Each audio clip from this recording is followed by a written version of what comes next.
hükümetine çalışan hackerların Orta ve Güney Asyalı telekom şirketlerinin sistemlerine girerek Doğu Türkistanlıların seyahatlerini incelediği bildirildi. Gelen bilgilere göre Çin'in gerçekleştirdiği siber saldırılarla Doğu Türkistanlı yüksek öneme sahip kişilerin hedef alındığı belirtildi. Çin'in bu saldırıları Doğu Türkistanlıların Çin sınırları dışında da güvenliklerinin ihlal edildiğini belgeliyor. İddiaya göre siber saldırıya maruz kalan telekom şirketlerinin bulunduğu ülkeler arasında Türkiye'nin de bulunduğu, Türkiye dışında Kazakistan, Hindistan, Tayland ve Malezya'nın da saldırıya uğradığı iddia edildi.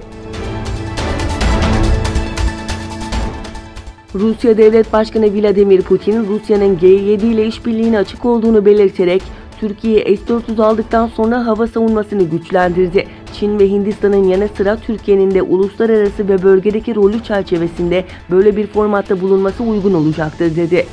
Putin, Rusya'nın Vladivostok kentinde düzenlenen Doğu Ekonomi Forumu kapsamında G7 ile Rusya arasındaki ilişkilere dair değerlendirmelerde bulundu. G7'nin hala faydalı bir format olduğunu kaydeden Putin, ancak Çin ve Hindistan'ın olmadığı bir uluslararası organizasyonun verimli olabileceğini düşünmüyorum diye konuştu.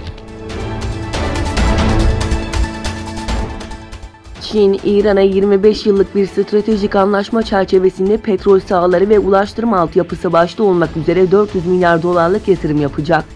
Petroleum Ekonomist'in haberine göre Ağustos ayı sonunda Pekin'e 2 günlük bir ziyaret gerçekleştiren İran Dışişleri Bakanı Muhammed Cevad Zarif, iki ülke arasında 2016 yılında imzalanan kapsamlı stratejik işbirliği anlaşması çerçevesinde hazırladığı yol haritasını Çinli meslektaşı Wang Yi'ye sundu.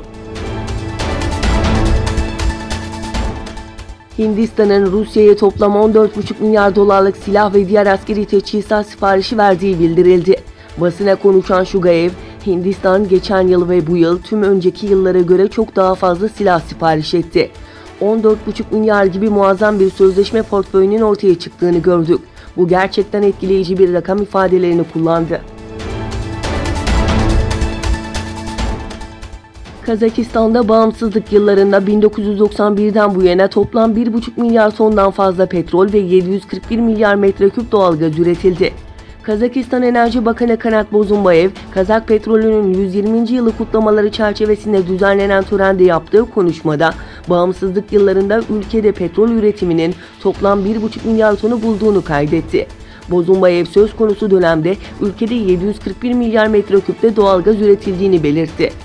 Toplam petrol gelirinin 31,6 trilyon tenge yani yaklaşık 81,6 milyar dolar olduğunu aktaran Bozumbayev, her yeni projeyle petrol sektörü bağımsızlık yıllarında üretimini, cirosunu ve potansiyelini arttırdı.